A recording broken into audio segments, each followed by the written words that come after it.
The New York Times published an anonymous op-ed that editors say was written by a senior official in the Trump administration. The op-ed is titled, quote, "I am part of the resistance inside the Trump administration," and it details the way in which the author and his or her colleagues are, according to the op-ed, working to thwart part of the president's agenda and his worst inclinations.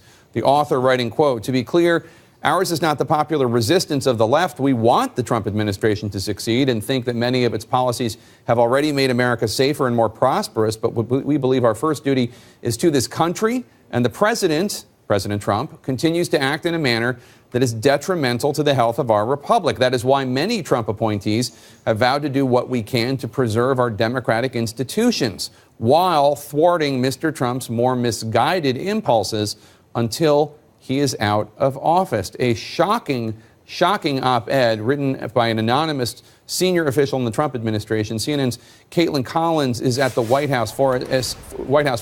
And Caitlin, this follows excerpts from the bombshell book by Bob Woodward. The book comes out next week, but it fits in with this general theme that there are senior officials in the Trump administration who are trying to protect the country from President Trump's worst impulses. That's right, Jake. You can't ignore the timing that this is coming out just one day after those excerpts from that book, making stunning claims about things that Bob Woodward alleges that the defense secretary, the chief of staff, several other people close to the president who work with him on a daily basis have said. And now we have this stunning op-ed in the New York Times with a rare thing for them to do, to publish an anonymous senior official in the White House, or a senior official in the Trump administration, they say. They don't say if this person works inside the West Wing or in the administration generally, but this person essentially making the same argument as a lot of those claims in Bob Woodward's book, saying that they do not agree with the president, that they are staying on in their job in the administration